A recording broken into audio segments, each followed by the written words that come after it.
जब देश के ज्यादातर शहर मानसून की पहली बारिश का जश्न मनाते हैं, मुंबई डर जाती है क्योंकि कुछ ही घंटों की बारिश सपनों की नगरी को पानी पानी कर देती है।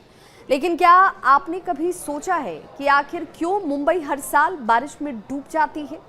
मुंबई जो आज एक मेगा सिटी है, मूल रूप से 7 छोटे छोटे द्वीपों का समूह थी।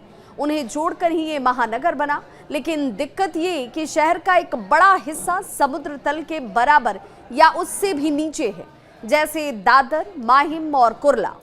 यहाँ अगर हाई टाइड या फिर भारी बारिश एक साथ हो जाए तो शहर का पानी नालों से बाहर निकल ही नहीं पाता। नतीजा, सड़कों और घरों में बाढ़। मुंबई का ड्रेनेज सिस्टम ब्रिटिश काल का है और इसे डिजाइन जो है इसका सिर्फ 25 मिलीमीटर प्रति घंटे की बारिश को झेलने के लिए ही किया गया था। 1900 में ये काफ़ी, उस वक्त के हालात की अगर बात करें तो 1900 में ये काफ़ी हद तक एक तरीके से मैनेजेबल था, उस वक्त के लिहाज से ठीक था। लेकिन 2025 आते आते ये यहाँ के लिए एक बड़ी परेशानी का सबब बन गई है। आज बारिश इससे कई गुना ज़्यादा होती है। 90 के दशक में इसे सुधारने के लिए BRIMS और टाउड्स जिसे नाम दिया जाता है, नाम का प्रोडक्ट बना, लेकिन फाइलें सरकार के टेबल पर ही अटक गईं और शहर हर साल उसी पुराने सिस्टम पर टिका रहा है। मुंबई के शहरी विकास ने भी बारिश की समस्या को और बढ़ा दिया।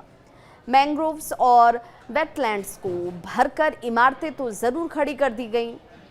जहां कभी पानी सोखने वाली जमीन हुआ करती थी, वहां अब अट्टालिकाएं हैं, कंक्रीट के जंगल हैं, फुटपाथ इतने ऊंचे बने हैं कि बारिश का पानी वहीं पर जमा हो जाता है।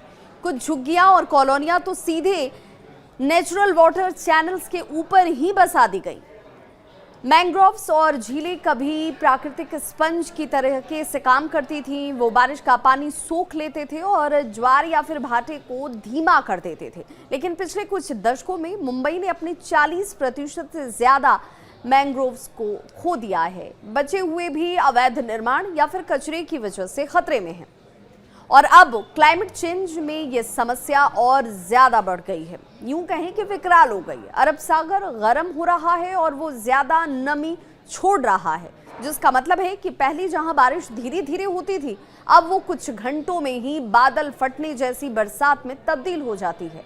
वैज्ञानिक ये कहते हैं कि 1950 में ऐसे एक्सट्रीम रेनफॉल इवेंट्स 3 गुना बढ़ चुके हैं और आने वाले सालों में ये और ज्यादा बढ़ेंगे। तो जब भी अगली बार मुंबई में बारिश से हड़कंप मचे, याद जरूर रखिएगा, ये सिर्फ पानी ही नहीं, ये नतीजा है पुराने इंफ्रास्ट्रक्चर, बिगड़ती अर्बन प्लानिंग और बदलते मौसम का। सवाल यही कि क्या मुंबई इससे सीख लेगी या हर साल सपनों की नगरी यूं ही पानी में डूबती रहेगी।